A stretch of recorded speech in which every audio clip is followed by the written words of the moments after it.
Hello बच्चों, आज हम आपकी कक्षा 11वीं का अध्याय पहला पढ़ेंगे जिसका नाम है समुच्चय भाग 3।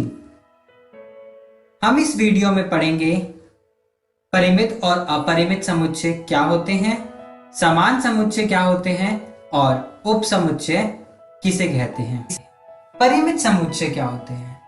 परिमित समुच्चय में अवयवों की संख्या निश्चित होती है। उदाहरण, हमारे पास एक ए समुच्चय है जिसके अंदर अवयव 1, 2, 3, 4 और 5 है। इसमें अवयव एक निश्चित रूप में है तो हम इसे परिमित समुच्चय कहेंगे। परिमित समुच्चय के उदाहरण। दोस्तों, हमारे पास एक इंद्रधनुष है। क्या हम इंद्रधनुष के रंगों के संग्रह को परिमित समुच्चय कह सकते हैं? हाँ, हम इंद्रधनुष के रंगों के संग्रह को परिमित समुच्चय कह सकते हैं क्योंकि हमें पता है इंद्रधनुष में कितने रंग होते हैं। तो हमारे इस समुच्चय के अवयव क्या होंगे? बैंगनी, गहरा नीला, नीला, हरा, पीला, नारंगी, लाल। और हम इंद्रधनुष के रंगों के संग्रह को परिमित समुच्चय कह सकते हैं। अब बात करते हैं अपरिमित समुच्चय की। अपरिमित समुच्चय क्या होते हैं? अपरिमित समुच्चय वो समुच्चय होते हैं जिसमें अवयवों की संख्या निश्चित नहीं होती है, उसे हम अपरिमित समुच्चय कहते हैं। ठीक है बच्चों, तो उदाहरण के तौर पे हमारे n नेचुरल नंबर और हमारे रियल नंबर और बहुत सारे हमारे और भी उदाहरण हैं जिससे हम अपरिमित समुच्चय को दर्शाते हैं। आइए देखते हैं कुछ और अपरिमित समुच्चय के उदाहरण। जैसे कि आप देख रहे हैं, ये हमारे पूर्णांकों का समुच्चय है जिसमें हम घटा 4, घटा 3, घटा 2, घटा 1, 0, 1, 2, 3 और 4 ये संख्या देख पा रहे हैं। हमें ये नहीं पता कि ये संख्या का अंत कहाँ पे है, तो ये हमारे अपरिमित समुच्चय के उदाहरण हैं। तो ये हमारे कौन से संख्या कहलाती है? पूर्णांकों की संख्या। आइए एक सवाल करते हैं। परिमित और अपरिमित बताना है बच्चों आपको। तो हमारे पास यहाँ पे दो चीजें हैं, पहला महीने और दूसरा पूर्ण संख्या। तो बच्चों आप ये बताइए, महीने और पूर्ण संख्या इन दोनों में से कौन सा परिमित है और कौन सा अपरिमित है? महीने हमारे क्या है?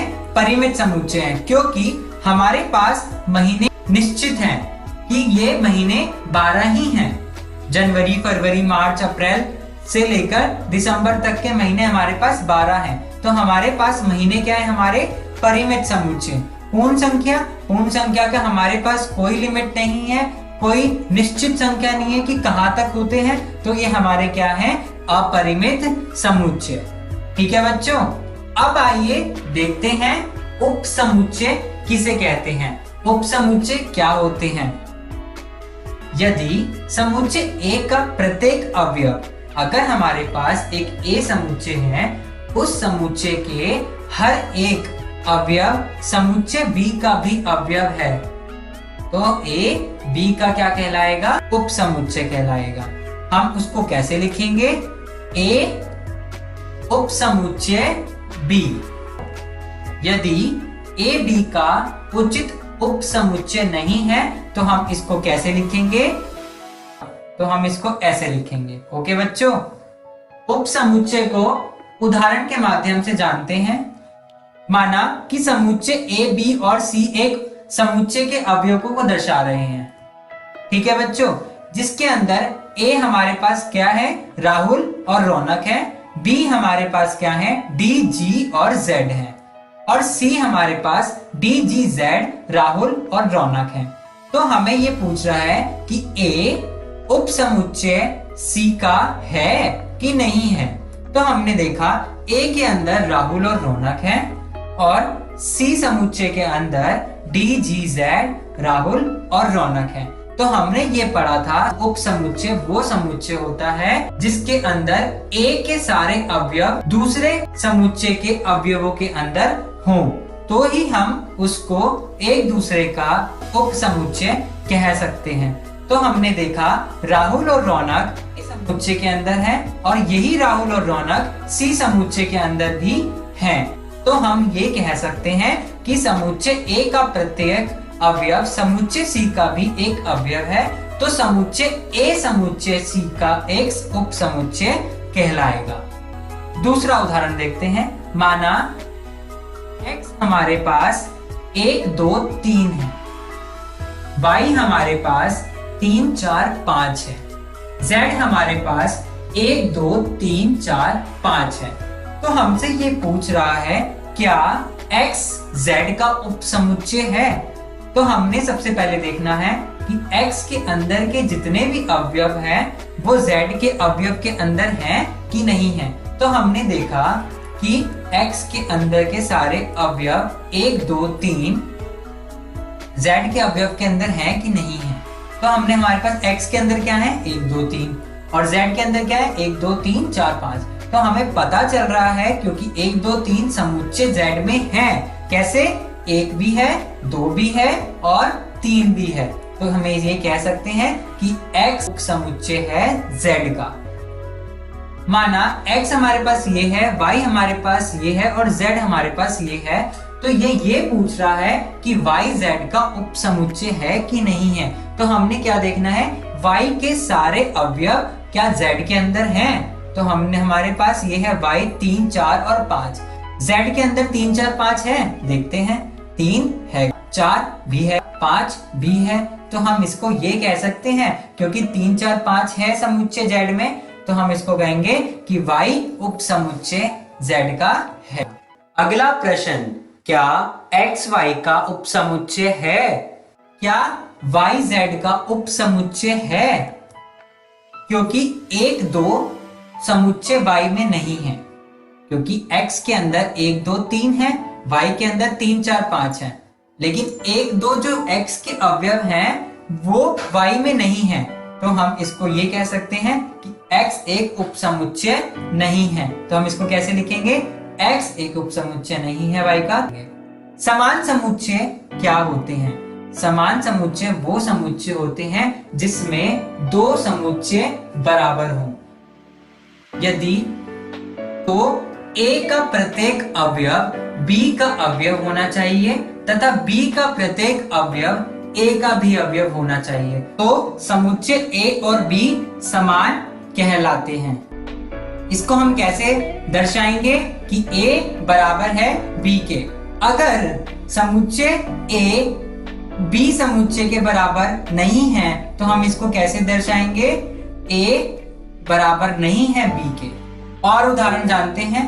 माना a हमारे पास 1 2 3 4 है और b हमारे पास 3 1 4 2 है। तो हमने ये देखा कि a के अवयव b के अवयव से मिल रहे हैं। ठीक है, तो 4 अवयव हैं, दोनों समुच्चय के अवयव समान हैं। तो हम इसको ये कहेंगे कि a बराबर है b के। a समुच्चय b समुच्चय के बराबर है। इस वीडियो में हमने सीखा कि परिमित और अपरिमित समुच्चय क्या होते हैं, समान समुच्चय क्या होते हैं और उपसमुच्चय क्या होते हैं। अगर आपको और भी विस्तार में जाना है तो आप एनसीईआरटी की कक्षा 11वीं की बुक का भी प्रयोग कर सकते हैं। अगली वीडियो में हम देखेंगे घात समुच्चय और सार्वत्रिक समुच्चय क्या होते हैं। थैंक यू बच्चों।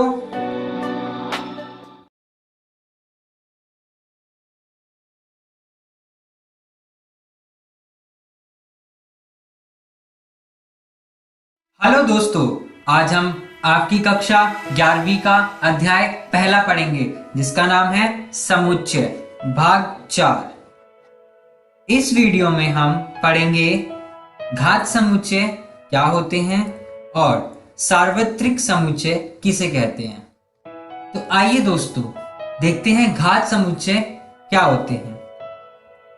एक समुच्चय के सभी उपसमुच्चयों का समुच्चय घात समुच्चय कहलाता है। मतलब एक हमारे पास समुच्चय है, उसके जितने भी उपसमुच्चय हैं उन सब का एक समुच्चय घात समुच्चय कहलाता है। आइए इसको हम एक उदाहरण के माध्यम से जानते हैं। अगर हमारे पास एक समुच्चय है, उस समुच्चय के अंदर जो अवयव है वो ए बी सी है, तो अब हमें क्या करना है, उस समुच्चय, जो ये समुच्चय दे रखा है, उसके हमें उप समुच्चय निकालने हैं। उप समुच्चय क्या क्या होंगे? पहला रिक्त समुच्चय, दूसरा ए समुच्चय, तीसरा बी समुच्चय, चौथा सी समुच्चय। अगर हम दो को एक साथ लेंगे तो हमारे पास कौन कौन से समुच्चय आ जाएंगे? ए बी समुच्चय, ए सी समुच्चय और बी सी समुच्चय। पहले हमने एक समुच्चय लिया, उसके बाद हमने उस समुच्चय का उप समुच्चय करना सीखा। उप समुच्चय करना सीख गए बच्चों। अभी हम एक और उदाहरण के माध्यम से सीखते हैं कि उप समुच्चय को कैसे निकाला जाता है। एक दुकान में हमारे पास है केला, चॉकलेट और आइसक्रीम है। अगर आपको ये चीजें खरीदने के लिए कही जाएं, तो आप इसको किस क्रम में खरीदना पसंद करेंगे? पहला, कुछ भी नहीं खरीदोगे तो हमारा क्या हो जाएगा समुच्चय? रिक्त समुच्चय। दूसरा, अगर आप केवल केला खरीदते हो तो हमारा समुच्चय क्या हो जाएगा? केला समुच्चय। तीसरा, अगर आप चॉकलेट खरीदते हो खाली तो क्या हो जाएगा? चॉकलेट। अगर केवल आप आइसक्रीम खरीदते हो तो यह आइसक्रीम हो जाएगा। ये तो रही बात अगर आपने कुछ नहीं खरीदा और एक ही चीज खरीदी, तो हम इसको ऐसे लिखेंगे। अगर हम दो एक साथ चीजें खरीदेंगे तो हम उसको कैसे लिखेंगे? अगर हमने दोनों एक साथ ली तो हम क्या क्या दे सकते हैं? केला और चॉकलेट, केला और आइसक्रीम, चॉकलेट और आइसक्रीम। तो अगर हमने दो चीजें एक साथ ली तो हम केला चॉकलेट ले सकते हैं, केला आइसक्रीम ले सकते हैं और चॉकलेट आइसक्रीम ले सकते हैं। अगर हम तीनों चीजें एक साथ खरीदते हैं तो हम क्या क्या खरीदेंगे? केला, चॉकलेट और आइसक्रीम। अभी तक हमने सीखा एक समुच्चय का अगर हमें उप समुच्चय चाहिए तो हम कैसे निकालते हैं। ठीक है बच्चों, आशा करता हूँ कि आप उप समुच्चय निकालना अच्छे से सीख गए होंगे। अब इसका हमें क्या समझना है? हमने उप समुच्चय को समझ लिया कि उप समुच्चय क्या होता है। अब हमें ये देखना है कि उप समुच्चय से हम घात समुच्चय को कैसे निकालते हैं। अगर हम इन सारे उप समुच्चयों को एक साथ लिख दें तो हमारा क्या हो जाएगा? घात समुच्चय। ठीक है बच्चों, घात समुच्चय हमारा क्या हो जाएगा? हमने पहले रिक्त समुच्चय लिखा, फिर हमने ए लिखा, फिर बी लिखा, फिर सी लिखा, फिर ए बी लिखा, ए सी लिखा और बी सी लिखा, और ये ए बी सी भी एक उप समुच्चय है घात समुच्चय के लिए। अब हम पढ़ते हैं सार्वत्रिक समुच्चय क्या होते हैं। एक संख्या प्रणाली का अध्ययन करते समय हमें प्राकृतिक संख्याओं के समुच्चय और उनके उप समुच्चय में रुचि होती है। यह आधारभूत समुच्चय सार्वत्रिक समुच्चय कहलाता है। अगर हम इसको उदाहरण के माध्यम से समझते हैं तो हमें ज्यादा अच्छे से समझ आएगा। और एक बात ध्यान रखना बच्चों, सार्वत्रिक समुच्चय को सामान्य प्रतीक U से निरूपित करते हैं। किससे करते हैं? U से। और इसके उप समुच्चय को अक्षर A, B, C आदि द्वारा निरूपित किया जाता है। मतलब सार्वत्रिक समुच्चय को हम लोग यूनिवर्सल सेट भी कहते हैं। एक उदाहरण के माध्यम से समझते हैं। माना हमारे पास एक A समुच्चय है, उसके अंदर क्या कहता है? X कक्षा 5वीं अ के विद्यार्थी हैं। B समुच्चय क्या कहता है? X कक्षा 5वीं बी के विद्यार्थी हैं। C समुच्चय क्या कहता है? X कक्षा 5वीं सी के विद्यार्थी हैं। ठीक है बच्चों, हमने ये तीनों बच्चे देखे। हमने क्या देखा? A जो है कक्षा A के विद्यार्थी हैं, B वाले 5वीं बी के विद्यार्थी हैं और C वाले 5वीं सी के विद्यार्थी हैं। अगर हमें इसे सार्वत्रिक समुच्चय के अंदर लिखना है तो हम कैसे लिखेंगे? कुछ ऐसा लिखना होगा, ये तीनों कक्षाएं उस यूनिवर्सल सेट, उस सार्वत्रिक समुच्चय के अंदर सिमट जाएं। आपको एक ऐसे समुच्चय बनाना है जिसके अंदर ये तीनों समुच्चयों का गुण आ जाए। तो हम इसको क्या कह सकते हैं?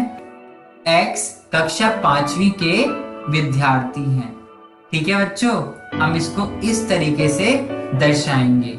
और A और B और C तीनों U में होना ही चाहिए। ठीक है बच्चों, अभी हमने यहाँ पे देखा कक्षा 5वीं के विद्यार्थी हैं, कक्षा 5वीं है, कक्षा 5वीं A, कक्षा 5वीं B, कक्षा 5वीं C, ये तीनों उस 5वीं कक्षा को दिखा रहे हैं। ठीक है बच्चों, तो हम इसको क्या लिख सकते हैं? कक्षा 5वीं के विद्यार्थी। ठीक है बच्चों, आगे चलते हैं। एक और उदाहरण के माध्यम से समझते हैं। अगर हमारे पास एक समुच्चय है 2, 4, 6 और 8 और हमारे पास एक बी समुच्चय है 1, 3, 5 और 7। अगर हमें इसे सार्वत्रिक समुच्चय में लिखना है, यूनिवर्सल सेट बनाना है इसका, तो हम इसको क्या लिखेंगे बच्चों? U बराबर है समुच्चय 1, 2, 3, 4, 5, 6, 7 और 8। इन दोनों के अंदर जितने भी अवयव हैं हमें सार्वत्रिक समुच्चय के अंदर लिखने हैं। आज हमने इस वीडियो में सीखा घात समुच्चय किसे कहते हैं और सार्वत्रिक समुच्चय क्या होते हैं। अगर आपको और विस्तार में जानना है और विस्तार में प्रश्न करने हैं तो आप मैथ्स की एनसीईआरटी की बुक का भी प्रयोग कर सकते हैं। अगली वीडियो में बच्चों हम पढ़ेंगे विवृत अंतराल क्या होते हैं, संवृत अंतराल क्या होते हैं और वेन आरेख किसे कहते हैं। धन्यवाद बच्चों।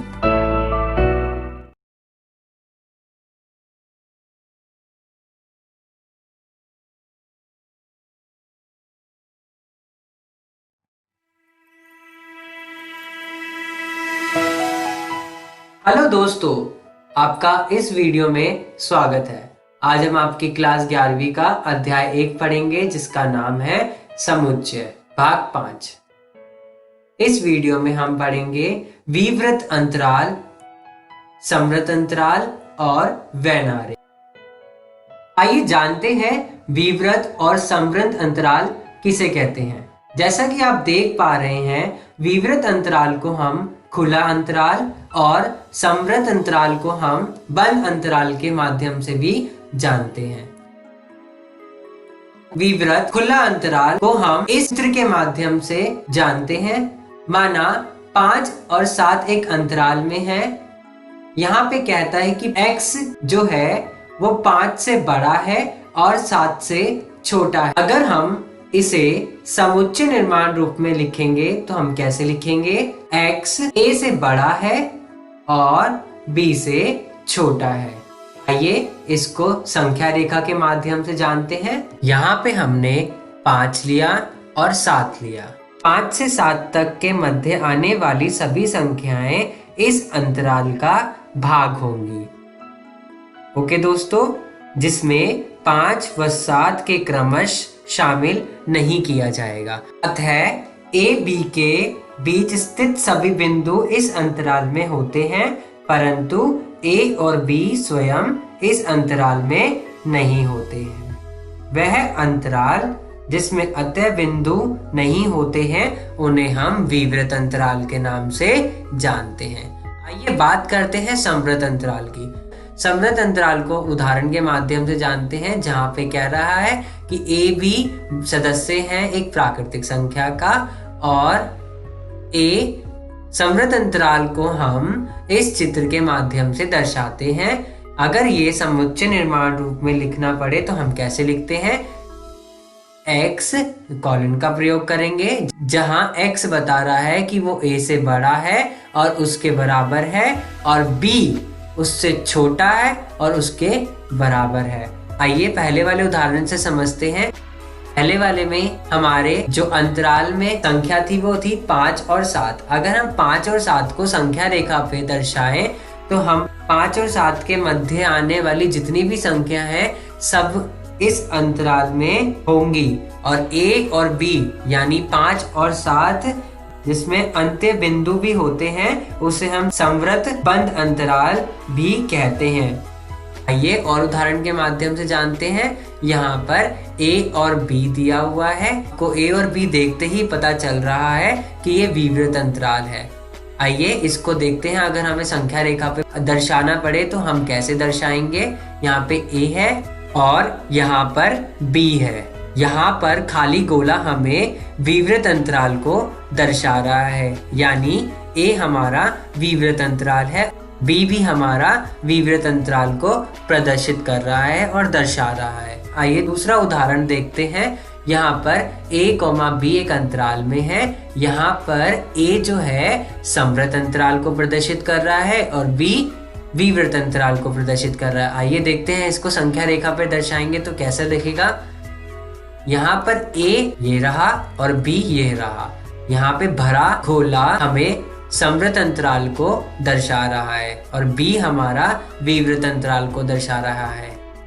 तीसरा A, B दोनों ही A और B समवृत्त अंतराल को दर्शा रहे हैं। A हमारा भरा गोला समवृत्त अंतराल को दर्शा रहा है और B भी हमारा भरा गोला समवृत्त अंतराल को दर्शा रहा है। यहाँ पर A, B हमें A जो है विवृत अंतराल को दर्शा रहा है और B हमारा समवृत्त अंतराल को दर्शा रहा है। जब हमने इसे संख्या रेखा पे प्रदर्शित किया तो A हमारा खाली गोला जो कि विवृत अंतराल को दर्शा रहा है और B हमारा भरा गोला जो कि समवृत्त अंतराल को दर्शा रहा है। आइए जानते हैं गणित में अंतराल।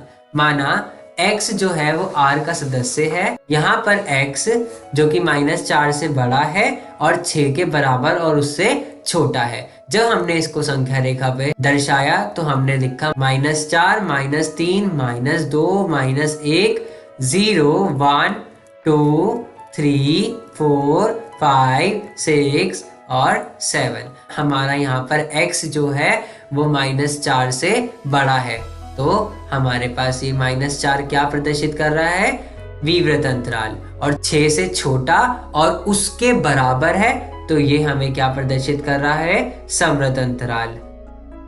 वेन आरेख। दोस्तों वेन आरेख क्या होता है? समुच्चय के अधिकांश संबंधों को आरेखों द्वारा निरूपित किया जा सकता है जिन्हें वेन आरेख कहते हैं। इन आरेखों में आयत और बंद वक्र सामान्यत वृत्त होते हैं। किसी सार्वत्रिक समुच्चय को प्राय एक आयत द्वारा और उसके उप समुच्चयों को वृत्त द्वारा प्रदर्शित करते हैं। तो बच्चों मतलब वेन आरेख एक ऐसा आरेख है जहाँ पे हम समुच्चय को आरेख द्वारा प्रदर्शित करते हैं और इसमें किसी सार्वत्रिक समुच्चय को प्राय एक आयत द्वारा और उसके जो उप समुच्चय होते हैं उनको एक वृत्त द्वारा दर्शाया जाता है। आइए देखते हैं सार्वत्रिक समुच्चय को कैसे दर्शाया जाता है, एक आयत द्वारा और उनके अंदर के उप समुच्चय को उसके वृत्त द्वारा। ठीक है दोस्तों, आइए उदाहरण के माध्यम से समझते हैं। माना हमारे पास एक सार्वत्रिक समुच्चय है जिसके अंदर के अवयव है 1, 2, 3, 4, 5, 6। एक समुच्चय है A जिसके अवयव है 2, 4, 6 और एक है B समुच्चय जिसके अवयव है 1, 3, 5। जब हमने इसे वेन आरेख के द्वारा प्रदर्शित किया तो हमने सार्वत्रिक समुच्चय को एक आयत के द्वारा दिखाया और जो उसके अंदर के समुच्चय हैं A और B उनको हमने उस आयत के अंदर दर्शाया। A के अवयव है 2, 4, 6 और B के अवयव है 1, 3, 5। ये हमें वेन आरेख को दर्शा रहा है। आज हमने इस वीडियो में क्या सीखा दोस्तों? विवृत अंतराल जिसको हम खुला अंतराल भी कहते हैं, समवृत्त अंतराल जिसको हम बंद अंतराल भी कहते हैं और वेन आरेख। अगर आपको और विस्तार में जानना है तो आप अपनी एनसीईआरटी की कक्षा 11वीं की बुक का भी प्रयोग कर सकते हैं। धन्यवाद दोस्तों।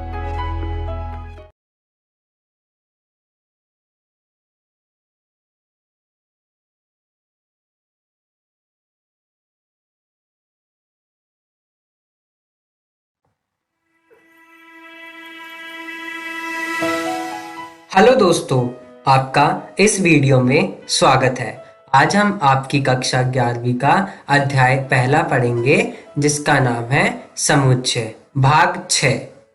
आज हम इस वीडियो में पढ़ेंगे समुच्चय पर संक्रियाएं और समुच्चय का पूरक।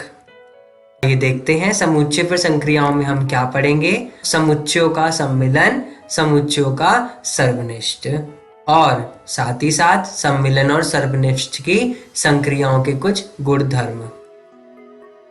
आइए जानते हैं समुच्चयों का सम्मिलन किसे कहते हैं।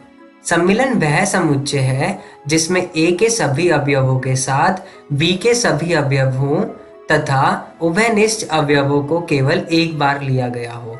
U का प्रयोग सम्मिलन को निरूपित करने के लिए किया जाता है। मतलब हमारे पास एक समुच्चय है A और एक समुच्चय है B। उन दोनों के अवयवों को एक साथ लिखने पर वो हमें समुच्चयों के सम्मिलन को दर्शाते हैं तथा उभयनिष्ठ अवयवों को केवल एक बार लिया गया हो। समुच्चयों का सम्मिलन करते समय जो उभयनिष्ठ अवयव हैं, उभयनिष्ठ अवयव का मतलब जो अवयव दो बार लिखे गए हैं, जो अवयव समुच्चय A में भी है और जो अवयव समुच्चय B में भी है, उन दोनों अवयवों को खाली एक बार लिया गया हो, उसे हम उभयनिष्ठ अवयव कहते हैं।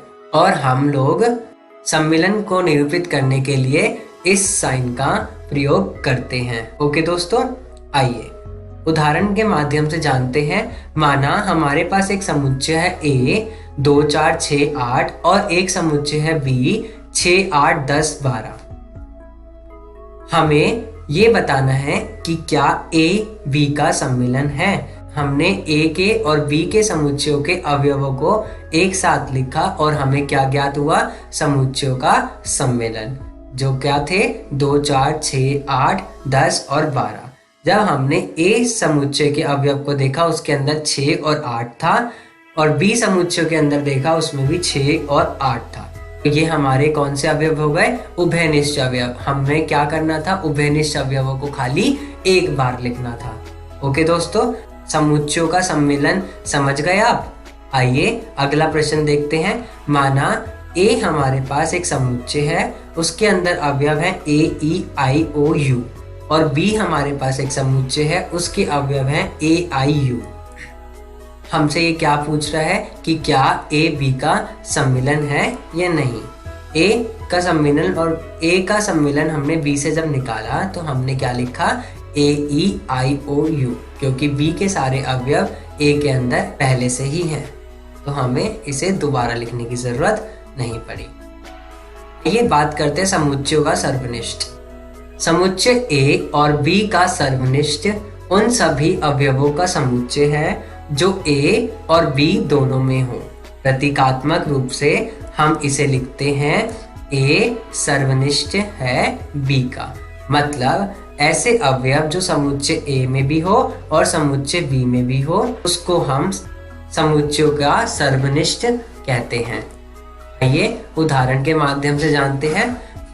माना हमारे पास एक A समुच्चय है, उसके अंदर अवयव है A E I O U और एक समुच्चय है B, उसके अंदर अवयव है A I U। हमें ये देखना है दोनों समुच्चयों में कि ऐसे कौन से अवयव हैं जो दोनों में हैं। A है दोनों में, यस, I भी दोनों में है और U भी दोनों में है, तो हमारा A का सर्वनिष्ठ B क्या होगा, A I U। ओके दोस्तों, आइए सम्मिलन की संक्रियाओं के कुछ गुणधर्म की बात करते हैं। पहला, A सम्मिलन अगर B से है तो B सम्मिलन A के बराबर होगा। इसको हम क्रम विनिमय नियम के द्वारा जानते हैं। दूसरा, A का सम्मिलन B से है और A B के सम्मिलन के साथ अगर हम C का सम्मिलन कर दें तो वो बराबर होगा B और C के सम्मिलन के साथ, और उसका सम्मिलन अगर हम A से कर दें तो वो उन दोनों के बराबर होगा। तो ये हमारा कौन सा नियम है, साचर्य नियम। तीसरा, अगर A का सम्मिलन हम रिक्त समुच्चय से करें तो हमें क्या ज्ञात होगा, A समुच्चय। इसे हम कहते हैं तत्समक नियम। अगर हम A का सम्मिलन A के साथ करें तो हमें क्या ज्ञात होगा, A समुच्चय। हम इसको कहते हैं वर्ग सम नियम। लास्ट, अगर हम सार्वत्रिक समुच्चय का सम्मिलन करें A के साथ तो हमें क्या ज्ञात होगा? सार्वत्रिक समुच्चय। इसको कहते हैं हम लोग यू का नियम। सर्वनिष्ठ की संक्रिया के कुछ गुणधर्म। ए सर्वनिष्ठ बी किसके बराबर होगा? बी सर्वनिष्ठ ए के बराबर होगा। इसको हम कहते हैं क्रम विनिमय नियम। ए सर्वनिष्ठ बी और इन दोनों के सर्वनिष्ठ के साथ अगर हम सी का सर्वनिष्ठ कर दें तो वो बराबर होगा बी सर्वनिष्ठ सी के। और अगर बी सर्वनिष्ठ सी के साथ अगर हम ए का सर्वनिष्ठ कर दें तो हमारा वो दोनों बराबर होंगे। उसे हम कहते हैं साचार्य नियम। हम रिक्त समुच्चय का सर्वनिष्ठ ए के साथ कर दें तो हमें क्या ज्ञात होगा? रिक्त समुच्चय। अगर हम ए का सर्वनिष्ठ ए के साथ करें तो हमें क्या ज्ञात होगा? ए समुच्चय। इसे हम कहते हैं वर्ग सम नियम। अब आइए हम लोग कुछ नियम को आरेख के द्वारा समझते हैं। आइए अब बात करते हैं क्रम विनिमय नियम की। क्रम विनिमय नियम क्या होता है? अगर हमें ए सम्मिलन बी और बी सम्मिलन ए दोनों को बराबर दर्शाना है तो हम कैसे दिखाएंगे? पहले हम ए सम्मिलन बी को दर्शाएंगे। हमारे पास एक ए समुच्चय है और एक बी समुच्चय है, दोनों का सम्मिलन कर दिया। अब बात करते हैं बी सम्मिलन ए की। पहले हमने बी समुच्चय बनाया, फिर हमने ए समुच्चय को दर्शाया। जब हमने देखा कि ए का सम्मिलन बी के साथ करने पर और बी का सम्मिलन ए के साथ करने पर दोनों बराबर आते हैं तो ये हमारे क्या है? बराबर है। ए का सर्वनिष्ठ बी के साथ। आइए ए समुच्चय बनाया हमने और एक बनाया हमने बी समुच्चय। जो ये डार्क पोर्शन है ये हमारा क्या दर्शा रहा है? ए सर्वनिष्ठ बी। ऐसे ही अगर ए सर्वनिष्ठ सी चाहिए हमें तो हमें कैसे पता चलेगा? ए का समुच्चय बनाया फिर सी का बनाया और जो ये बीच वाला पोर्शन है डार्क वाला ये हमें क्या दर्शा रहा है? ए सर्वनिष्ठ सी। बात करते हैं ए सर्वनिष्ठ बी और ए सर्वनिष्ठ सी का सम्मिलन। पहले हमें ये क्या दिखाना है? ए सर्वनिष्ठ बी। ए और बी में ऐसे कौन सा जगह है जो ए और बी में दोनों में आ रहा है? तो ये जो येलो वाला पोर्शन है और ये हल्का ग्रीन वाला पोर्शन है वो हमें क्या दिखा रहा है? ए सर्वनिष्ठ बी। अब ऐसे अब हमें क्या दर्शाना है? ए सर्वनिष्ठ सी। एक ऐसा पोर्शन जो ए में भी है और सी में भी है। तो ये हल्का पीला कलर और पीला कलर हमें क्या दर्शा रहा है? ए सर्वनिष्ठ सी। अब हमें इन दोनों का सम्मिलन दर्शाना। अगर हमें दोनों के सम्मिलन को दर्शाना है तो सारी जगह आ जाएगी जहां पे हमने कलर किया हुआ है। जैसे ये सारी जगह ये हमारी क्या दर्शाएंगी? ए सर्वनिष्ठ बी और ए सर्वनिष्ठ सी के सम्मिलन को। ओके दोस्तों, आइए अब बात करते हैं समुच्चय का अंतर क्या होता है। माना हमारे पास एक ए समुच्चय है 1 2 3 4 5 6 और एक समुच्चय है बी 2 4 6 8। हमें ज्ञात करना है क्या a माइनस बी क्या होगा? कि a माइनस बी, ए समुच्चय को अगर हम b में से घटा दें तो हमें क्या ज्ञात होगा? जब हमने एक समुच्चय के अंदर से b के समुच्चय के अवयवों को हटाया तो हमें ज्ञात हुआ 1 3 और 5। कैसे? a के समुच्चय कौन कौन से थे?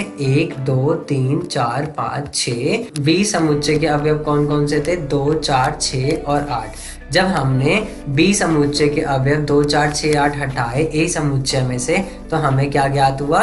1 3 और 5। ओके दोस्तों, अवयव 1 2 3 समुच्चय ए में है किंतु बी में नहीं है तथा बी को अगर हम ए से घटाएंगे तो समुच्चय 8 ए में नहीं है तो हमारे पास क्या बचेगा? अवयव 8। आइए बात करते हैं समुच्चय का पूरक, जिसको हम इंग्लिश में कॉम्प्लीमेंट ऑफ सेट कहते हैं। यदि ए सार्वत्रिक समुच्चय U का एक उपसमुच्चय है तो इसका पूरक ए भी U का एक उपसमुच्चय होता है। और हम इसको कैसे दर्शाते हैं? ए पूरक के द्वारा। हम ये भी कह सकते हैं कि A में U पूरक है। अगर हमारे पास सार्वत्रिक समुच्चय है 1 2 3 4 5 6 7 8 9 10। हमारे पास एक ए समुच्चय है जिसके अवयव है 1 3 5 7 9।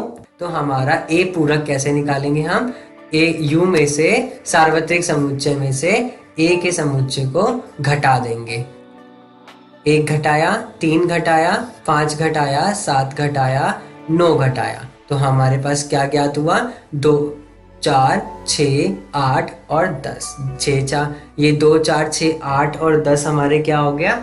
ए का पूरक। आइए इसको हम लोग चित्र के अनुसार समझते हैं। हमारे पास एक ए समुच्चय है 1 3 5 7 9 और हमारे पास एक सार्वत्रिक समुच्चय है 1 2 3 4 5 6 7 8 9 10।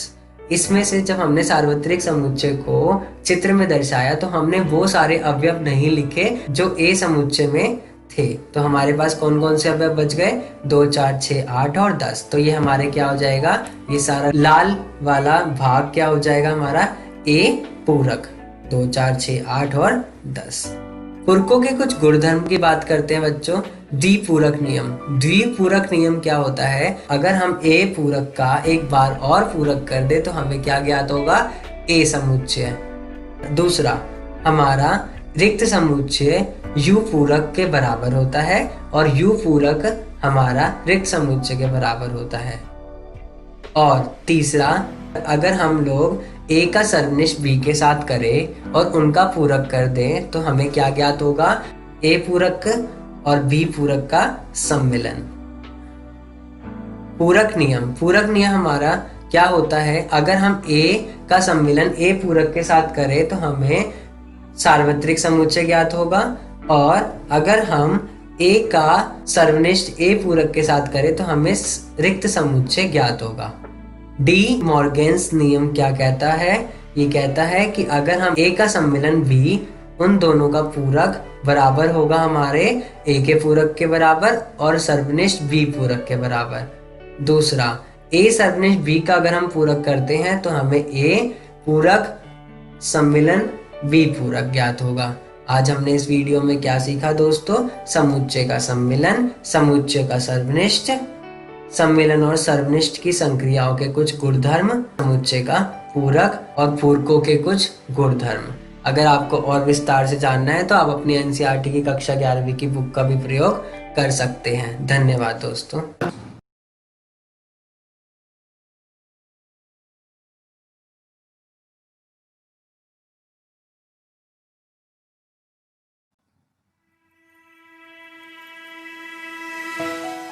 हेलो दोस्तों, आपका इस वीडियो में स्वागत है। आज हम आपकी क्लास 11वीं का अध्याय 1 पढ़ेंगे जिसका नाम है समुच्चय। आज हम इस वीडियो में प्रैक्टिस क्वेश्चंस करेंगे। तो आइए शुरुआत करते हैं प्रश्न 1 से।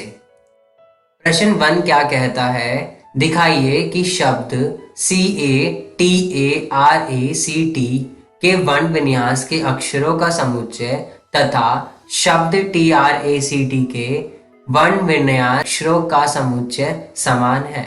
मतलब हमें ये दर्शाना है कि ये जो CATARACT के वर्ण हैं और TRACT के वर्ण विन्यास दोनों के वर्ण बराबर है, ये दर्शाना है। आइए तो शुरुआत करते हैं। मान लीजिए कि X हमारा एक समुच्चय है जिसके लेटर है CATARACT। जब हमने इसे सारणीबद्ध विधि में दिखाया तो हम कैसे लिखेंगे? X बराबर CATR।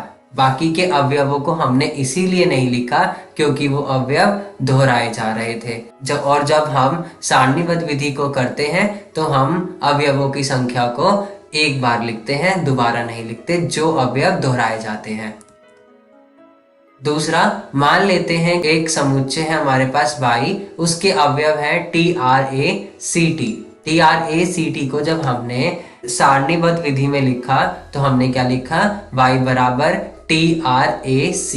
T हमने इसलिए नहीं लिखा क्योंकि T जो है 2 बार दोहराया गया था, इसलिए हमने क्या लिखा? उसे एक बार लिखा।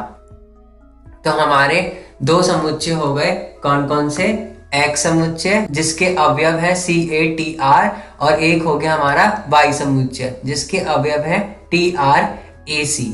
जब हमने देखा कि क्या दोनों के अवयव समान हैं तो सबसे पहले हमने C देखा। क्या C Y समुच्चय के अवयव में है? यस है। A भी है और T भी है और R भी Y समुच्चय के अवयवों में है। जैसा कि हमने देखा कि सारे अवयव X के Y में हैं और Y के सारे अवयव X में हैं, तो क्या हम इसको ऐसे लिख सकते हैं? क्योंकि X का प्रत्येक अवयव Y में है तथा Y का प्रत्येक अवयव X में है, अतः हम इसे ये कह सकते हैं कि X बराबर है Y के। तो आइए अगला प्रश्न देखते हैं। प्रश्न 2। प्रश्न 2 क्या कहता है? एक बाजार अनुसंधान समूह ने 1000 उपभोक्ताओं को सर्वेक्षण किया और सूचित किया कि 720 उपभोक्ताओं ने उत्पाद ए तथा 450 उपभोक्ताओं ने उत्पाद बी पसंद किया। दोनों उत्पादों को पसंद करने वाले उपभोक्ताओं की न्यूनतम संख्या क्या है? मतलब एक बाजार अनुसंधान समूह ने 1000 उपभोक्ताओं को सर्वेक्षण किया और बताया कि 720 जो उपभोक्ता हैं वो उत्पाद ए को पसंद करते हैं और 450 उपभोक्ता जो है वो उत्पाद बी को पसंद करते हैं। हमें ये दर्शाना है कि उत्पाद ए और उत्पाद बी दोनों को पसंद करने वाले उपभोक्ताओं की न्यूनतम संख्या क्या है। आइए देखते हैं। मान लीजिए कि U जो है हमारे पास सर्वेक्षण उपभोक्ताओं का एक समुच्चय है। सर्वेक्षण उपभोक्ता कितने हैं? 1000। और जो S है उन उपभोक्ताओं का समुच्चय है जिन्होंने उत्पाद A को पसंद किया है, और जो T है यहाँ पर उन उत्पादों का समुच्चय है जिन्होंने उत्पाद B को पसंद किया है। आइए देखते हैं हमें क्या क्या दिया हुआ है। यहाँ पे NU सर्वेक्षण किए गए सभी उपभोक्ताओं की संख्या कितनी है? 1000। और NS क्या दर्शा रहा है? NS उन उपभोक्ताओं को दर्शा रहा है जो उत्पाद A को पसंद करते हैं, वो कितने हैं? 720। NT उन उपभोक्ताओं को दर्शा रहा है जो लोग उत्पाद B को पसंद करते हैं, वो कितने हैं? 450। इस प्रकार हम इस सूत्र का प्रयोग करते हैं। NS सम्मिलन T बराबर NS plus NT minus NS सर्वनिष्ठ T। तो इस सूत्र के अनुसार हमने इस सूत्र में संख्या को डाला तो हमें क्या ज्ञात हुआ? 1000 बराबर 720 plus 450 minus NS सर्वनिष्ठ T। NS सर्वनिष्ठ T बराबर कितना आया? 170। मतलब वो लोग हैं जो उत्पाद A को और उत्पाद B को दोनों को पसंद करते हैं, वो कितने हमारे? 170। तो हम ये लिख सकते हैं कि दोनों उत्पादों को पसंद करने वाले उपभोक्ता की न्यूनतम संख्या 170 है। आइए देखते हैं प्रश्न 3। प्रश्न 3 क्या कहता है? एक महाविद्यालय में फुटबॉल के लिए 38, बास्केटबॉल के लिए 15 और क्रिकेट के लिए 20 पदक प्रदान किए गए। यदि ये पदक कुल 58 लोगों को मिले और केवल 3 लोगों को तीनों खेलों के लिए मिले, तो कितने लोगों को 3 में से ठीक ठीक 2 के लिए मिलेंगे?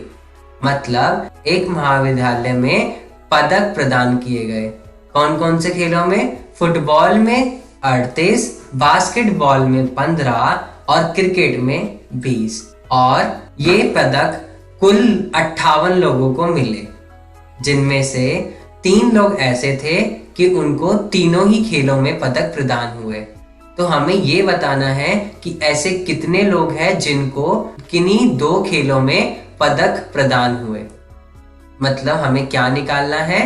NF सर्वनिष्ठ B, मतलब फुटबॉल में भी प्रदान हुआ या फिर बास्केटबॉल में भी प्रदान हुए, प्लस NF सर्वनिष्ठ C या तो फुटबॉल में और क्रिकेट में, प्लस NB सर्वनिष्ठ C मतलब बास्केटबॉल में और क्रिकेट में। तो हमें ये ज्ञात करना। आइए देखते हैं क्या क्या दिए हुए हैं हमें। मान लीजिए कि तथा उन लोगों के समुच्चय को निरूपित करते हैं जिन्हें क्रमश फुटबॉल, बास्केटबॉल और तथा क्रिकेट के लिए पदक मिले।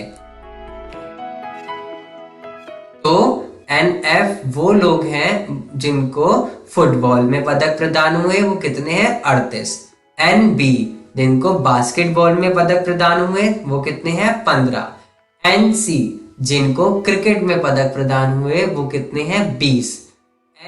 F सम्मिलन B सम्मिलन C ये उन लोगों की संख्या है जिनको कुल मिलाकर 58 पदक प्रदान हुए।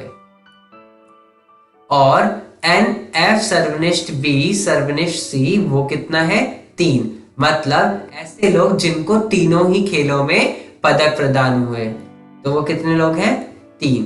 तो इस प्रकार हम लोग इस सूत्र का प्रयोग करते हैं NF सम्मिलन B सम्मिलन C बराबर NF plus NB plus NC minus NF सर्वनिष्ठ B minus NF सर्वनिष्ठ C minus NB सर्वनिष्ठ C plus NF सर्वनिष्ठ B सर्वनिष्ठ C।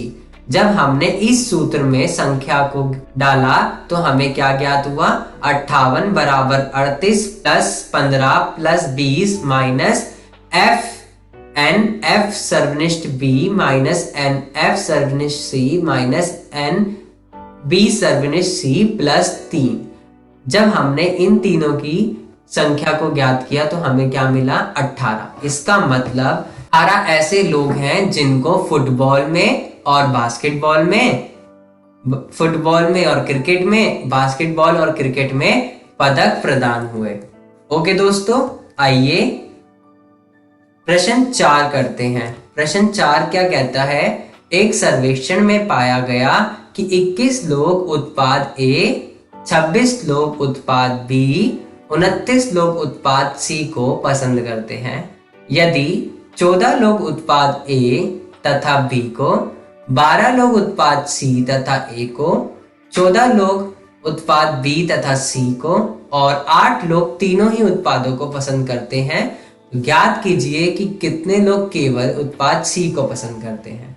मतलब एक सर्वेक्षण हुआ और उसमें पाया गया कि 21 लोग उत्पाद A को पसंद करते हैं और 26 लोग उत्पाद B को पसंद करते हैं, 29 लोग उत्पाद C को पसंद करते हैं और 14 लोग ऐसे हैं जो उत्पाद A को और B को दोनों को पसंद करते हैं, 12 लोग ऐसे हैं जो उत्पाद C और A को पसंद करते हैं, 14 लोग ऐसे हैं जो उत्पाद B और C को पसंद करते हैं और 8 लोग ऐसे हैं जो तीनों ही उत्पादों को पसंद करते हैं। तो हमें खाली उन लोगों की संख्या को ज्ञात करना है जो खाली उत्पाद C को पसंद करते हैं। आइए इसको वेन आरेख के माध्यम से समझते हैं। सबसे पहले हम देखते हैं प्रश्न के अनुसार हमें क्या क्या दिया हुआ है। NA उन लोगों की संख्या है जो उत्पाद A को पसंद करते हैं, वो कितनी है 21। NB जो उत्पाद B को पसंद करते हैं वो है 26। NC जो उत्पाद C को पसंद करते हैं वो है 29। NA सर्वनिष्ठ B जो दोनों उत्पाद को पसंद करते हैं A और B को। NC सर्वनिष्ठ A ये उन लोगों की संख्या है जो C और A के उत्पाद को पसंद करते हैं, वो कितनी है 12। NB सर्वनिष्ठ C वो कितनी है 14 जो उत्पाद B को पसंद करते हैं और C को भी। NA सर्वनिष्ठ B सर्वनिष्ठ C बराबर 8 ये उन लोगों की संख्या है जो तीनों उत्पाद को पसंद करते हैं। तो आइए जब हम इसे वेन आरेख के माध्यम से समझेंगे तो हमने क्या देखा, A B C हमारे पास 3 उत्पाद है। यहाँ पर A और B को पसंद करने वाले कितने लोग हैं 14। A और C को पसंद करने वाले कितने लोग हैं 12। B और C को पसंद करने वाले कितने लोग हैं 14। तो हमारा ये सारा पोर्शन आ जाएगा। और जो लोग तीनों उत्पादों को पसंद करते हैं उनकी संख्या है 8, यानी ये। अब हमें ऐसे लोग निकालने हैं जो A उत्पाद और B उत्पाद को पसंद करते हैं लेकिन C उत्पाद को नहीं करते। तो हम क्या करेंगे, इस 14 में से 8 को माइनस कर देंगे, कितना आ जाएगा 6। अब हमें ऐसे लोग निकालने हैं जो उत्पाद A और C को पसंद करते हैं लेकिन B को नहीं करते। तो हम 12 में से 8 घटा देंगे तो हमें मिल जाएगा 4 यहाँ पर। अब हम ऐसे लोग निकालेंगे जो B और C को पसंद करते हैं लेकिन उत्पाद A को पसंद नहीं करते। तो हम 14 में से इस 8 को घटा देंगे तो हमें क्या मिल जाएगा 6। अब हमें ये सारी संख्या ज्ञात हो गई। अब हमें प्रश्न में ये पूछा था कि हमें ऐसे लोगों की संख्या निकालनी है जो उत्पाद C को पसंद करते हो। उत्पाद C को कितने लोग पसंद करते हैं पहले ये देखते हैं, 29 लोग पसंद करते हैं। अगर मैं 29 में से ये 4 और 8 और 6 घटा दूं, क्योंकि ये ऐसे लोग हैं जो A में भी आ रहे हैं और B में भी आ रहे हैं और A और B दोनों में आ रहे हैं, अगर मैं इन संख्या को घटा दूं 29 में से तो मेरे को वो वाले लोग मिल जाएंगे जो उत्पाद सी को, केवल उत्पाद सी को पसंद करते हैं। तो केवल उत्पाद सी के लिए मैंने 29 में से 4, 8 और 6 घटा दिया तो मुझे क्या मिला? 11। 11 ऐसे लोग हैं जो केवल उत्पाद सी को पसंद करते हैं। ओके दोस्तों, आज हमने क्या सीखा? बहुत सारे प्रैक्टिस क्वेश्चन। अगर आपको और विस्तार में जानना है तो आप अपनी एनसीईआरटी की कक्षा 11वीं की बुक का भी प्रयोग कर सकते हैं। धन्यवाद दोस्तों।